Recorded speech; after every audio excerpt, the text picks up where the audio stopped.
എല്ലാവർക്കും സുഖല്ലേ? എന്തുണ്ട് വിശേഷം? ഇന്ന് ഞാൻ ഒരു മീൻ കറി വെക്കാനുള്ള പരിപാടിയിലാണ് കേട്ടോ. നമ്മുടെ മഞ്ഞക്കോരില്ലേ, നാട്ടിലെ മഞ്ഞക്കോര അല്ലെങ്കിൽ കിളിമീൻ എന്ന് പറയും. ഫ്രഷ് ഒന്നല്ല കേട്ടോ, നല്ല ഫ്രോസൺ ആണ്. അത് ഞാൻ എങ്ങനെയാണ് പാലിൽ, അതായത് നല്ല നാളികേരപ്പാൽ പിഴിഞ്ഞ് അതെങ്ങനെയാണ് കറി വെക്കുന്നത്, എൻ്റെ രീതിയിൽ കറി വെക്കുന്നത്, ഞാൻ കുടമ്പുളി ഇട്ട് വെക്കുന്നത് എങ്ങനെയാണെന്ന് വെച്ച് കാണിച്ചു തരാം കേട്ടോ.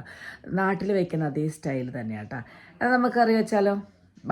അങ്ങനെ മീനെല്ലാം ഞാൻ കട്ട് ചെയ്ത് നന്നായി കഴുകി വൃത്തിയാക്കി മഞ്ഞപ്പൊടി ഉപ്പും തിരുമ്പി വെച്ചു. അതിലേക്ക് ആവശ്യമായ ഇൻഗ്രീഡിയൻസായ അണിയന്, നന്നായി സ്ലൈസ് ചെയ്തിട്ടുള്ള അണിയനും, അതുപോലെ കറി ലീഫ്, ജിഞ്ചർ സ്ലൈസ് ചെയ്തിട്ട്, പച്ചമുളക് ഒരു 4-5 പച്ചമുളകും കൂടിയിട്ട് ഞാൻ അതിട്ട് പാനിട്ട് വഴറ്റി അതിൽ പകുതി വാടിക്കഴിഞ്ഞപ്പോൾ അതിലേക്ക് ആവശ്യമായ മല്ലിപ്പൊടിയും മുളക് പൊടിയും ഇട്ട് കൊടുത്തു കേട്ടോ.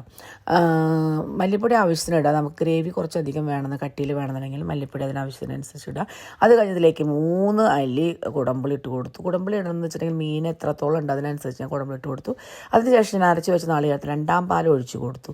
ആ 2ാം പാൽ ഒഴിച്ച് കൊടുത്ത് നന്നായി ഒന്ന് ഇളക്കി എല്ലാം കൂടി ഒന്ന് യോജിപ്പിച്ച് നന്നൊന്ന് കുറുകി വന്നപ്പോൾ ഞാൻ അതിലേക്ക് ആവശ്യമായ ഉപ്പിട്ട് കൊടുത്തു. ആവശ്യമായി ഉപ്പിട്ടത് കൊടുത്തതിന് ശേഷം അത് അടച്ച് വെച്ച് ഒരു 5-10 മിനിറ്റോളം തിളയ്ക്കാൻ അനുവദിച്ച്, അത് കഴിഞ്ഞപ്പോൾ ഈ കഴുകി വെച്ച മീനെല്ലാം അതിലേക്ക് പറക്കി വെച്ച് ഈ തവി കൊണ്ട് ഇതുപോലെ ടച്ച് ചെയ്ത് ഒന്നും കൂടി മൂടി വെച്ച് അത് കുറച്ച് കഴിഞ്ഞപ്പോൾ അതൊന്ന് ചുറ്റിച്ചെടുത്തു ആ ചട്ടി. കാരണം നമ്മളതിൽ സ്പൂണിട്ട് ഇളക്കാനൊന്നും പാടില്ല.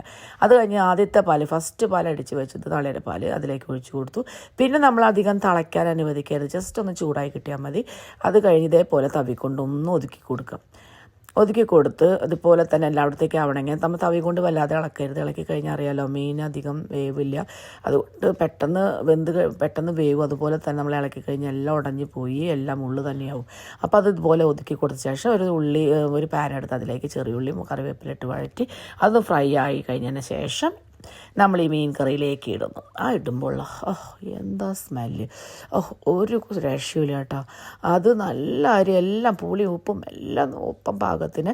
അത് കഴിഞ്ഞ് എല്ലാം ഒന്ന് ചുറ്റിച്ച് വീണ്ടും ആ പാനിലേക്ക് ഒഴിച്ച് ഒന്ന് ചുറ്റിച്ച് വീണ്ടും ഇട്ട്, അത് കഴിഞ്ഞ് നല്ല കുത്തരി ഞാൻ ചോറെടുത്ത് ഇതിൽ നിന്ന് 2 കഷ്ണം മീനും എടുത്ത് ഉപ്പിലിട്ട മാങ്ങയും ഈ മീൻ കറിയും കുത്തരി ചോറും കൂട്ടി ഒന്നും പറയാല്ല കൂട്ടുകാരെ, അടിപൊളി എന്ന് പറഞ്ഞാൽ അടിപൊളി, ഒന്നും പറയില്ല.